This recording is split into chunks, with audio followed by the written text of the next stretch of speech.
Hello guys, welcome back to Stitch Movie. இன்றைக்கான வீடியோவில் வந்து நம்ம எந்த மாதிரி படம் எடுத்துகிட்டு வந்திருக்கோன்னா, ஒரு சஸ்பென்ஸ் உள்ள ஒரு கிரைம் த்ரில்லர் படம் தான் எடுத்துகிட்டு வந்திருக்கேன். அது வந்து ஒரு பெஸ்ட்டாக ஒரு டாப் 3 வந்து மூவி வந்து கலெக்ஷன் பண்ணி எடுத்துகிட்டு வந்திருக்கேன். அந்த 3 படத்தில் உங்களுக்கு எந்த மூவி பிடிச்சிருக்கோ அந்த மூவி வந்து கமெண்ட் பண்ணுங்கள். ஸோ கைஸ், வாங்க வீடியோக்குள்ளே போயிடலாம். ஸோ கைஸ், டாப் 1ல என்ன படம் பார்க்க போகிறோம்னா தலைவன். இது வந்து 2024 தான் ரிலீஸ் ஆச்சு. இது வந்து ஒரு பெஸ்ட் கிரைம் த்ரில்லர் படம் நான் சொல்லுவேன். ஸோ கைஸ், அவ்வளோ சூப்பராக இருந்துச்சு இந்த படம். ஸோ கைஸ், இந்த படத்தோட கதை என்னன்னு கேட்டிங்கன்னா, ஒரு போலீஸ் ஸ்டேஷனில் வந்து 2 போலீஸ் இன்ஸ்பெக்டர் வந்து இருக்கிறாங்க. அதில் வந்து ஒரு போலீஸ் இன்ஸ்பெக்டர் வந்து எஸ்ஐயா இப்பதான் வந்து புதுசா ஜாயின் பண்ணாரு. ஜாயின் பண்ண உடனே அவருக்கு வந்து 5 டிரான்ஸ்பர் வந்து கிடைச்சிருக்குது. அதுவும் அவ்வளவு நேர்மையான போலீஸ். அது மட்டும் இல்லாம நிறைய திறமை உள்ள ஒரு போலீஸ் அவரு. இவருக்கு வந்து 2 போலீஸாருமே வந்து ஹீரோயிசமா தான் காட்டியிருப்பாங்க இந்த படத்துல. ஒருத்தர் வந்து எஸ்ஐ, இன்னொருத்தர் வந்து சர்க்கிள் இன்ஸ்பெக்டரா காட்டியிருப்பாங்க. இவங்க 2 பேருக்குமே ஒத்து வராது.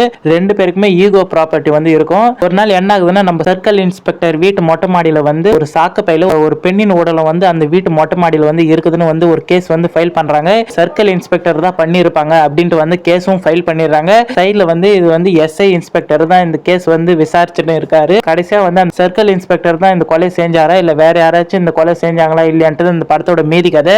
ஸோ இந்த படத்தை பத்தி சொல்லணும்னா, ஸ்டார்டிங்ல இருந்து கிளைமேக்ஸ் வரையும் அந்த கொலைகாரனை வந்து ரொம்ப சஸ்பென்ஸாவே காட்டியிருப்பாங்க.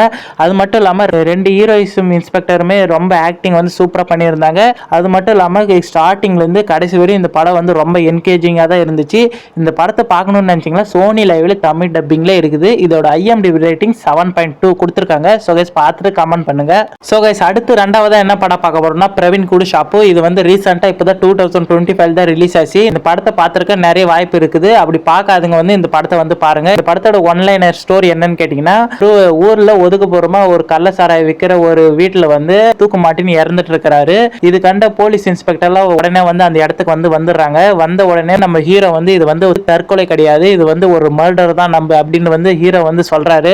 ஏன்னா தற்கொலை நடந்த இடத்துல வந்து 11 பேர் இருந்திருக்காங்க. இது வந்து தற்கொலையா இல்ல வந்து அந்த 11 பேர்ல யாருன்னா ஒருத்தர் இந்த கொலை செஞ்சிருப்பாங்களா இல்லையான்றது இந்த படத்தோட மீதி கதை. ஸோ இந்த படத்தை பத்தி சொல்லணும்னா, ஒரு மர்டர் மிஸ்ட்ரி படத்தை வந்து கொஞ்சம் காமெடியா தான் எடுத்து வச்சிருந்தாங்க. அது மட்டும் இல்லாம இன்வெஸ்டிகேஷன் ப்ராசஸ் எல்லாரோட ஆக்டிங் வந்து சூப்பரா இருந்துச்சு. இந்த படத்தை பார்க்கணும்னு நினைச்சீங்கன்னா சோனி லைவ்ல தமிழ் டப்பிங்ல இருக்குது. இதோட IMDb ரேட்டிங் 6.7 கொடுத்திருக்காங்க. ஸோ இந்த படத்தை பார்த்துட்டு கமெண்ட் பண்ணுங்க. அடுத்து மூணாவதா என்ன படம் பார்க்க போறோம்னா ஜான் லூத்தர். இது வந்து 2022 தான் ரிலீஸ் ஆச்சு. இது வந்து ஒரு கிரைம் த்ரில்லர் படம் தான். இந்த படத்தோட கதை என்னன்னு கேட்டீங்கன்னா, நம்ம ஹீரோ வந்து ஒரு சர்க்கிள் இன்ஸ்பெக்டரா இருக்கிறாரு. இருக்கும்போது ஒரு கேஸ் வந்து ஹேண்டில் பண்ணிட்டு இருக்காரு. என்ன கேஸ்ன்னு பாத்தீங்கன்னா, ஒரு நபர் பைக்ல வந்து 2 நபர் வந்து ஒரு நபர் வந்து காணாம போயிடுறாங்க. அந்த கேஸ் தான் நம்ம ஹீரோ வந்து ஹேண்டில் பண்ணிட்டு இருக்காரு. ஹேண்டில் பண்ணிட்டு இருக்கும்போது நிறைய நபர் வந்து அங்க அந்த இடத்துல வந்து நிறைய பேர் காணாம போயிடுறாங்க.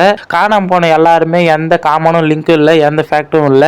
எப்படிதான் காணாம போறாங்கன்ட்டு நம்ம ஹீரோவே தகச்சு போயிடுவாரு. கடைசியா அந்த காணாம போனவங்களா நம்ம ஹீரோ வந்து கண்டுபிடிச்சாரா இல்லையான்றது இந்த படத்தோட மீதி கதை. இந்த படத்தோட பாசிட்டிவ் என்னன்னு கேட்டீங்கன்னா, ஹீரோவா இருக்கட்டும், இந்த படத்தோட வில்லனா இருக்கட்டும், 2 பேரோட கேரக்டர் ஆக்டிங் சூப்பரா இருந்துச்சு.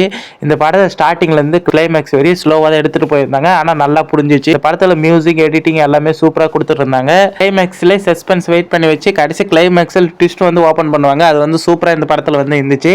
இந்த படத்தை பார்க்கணும்னு நினைச்சீங்களா, ஆஹா OTTல தமிழ் டப்பிங்ல இருக்குது. இதோட IMDb ரேட்டிங் 6.8 கொடுத்திருக்காங்க. ஸோ கைஸ், இந்த படத்தை பார்த்துட்டு கமெண்ட் பண்ணுங்க.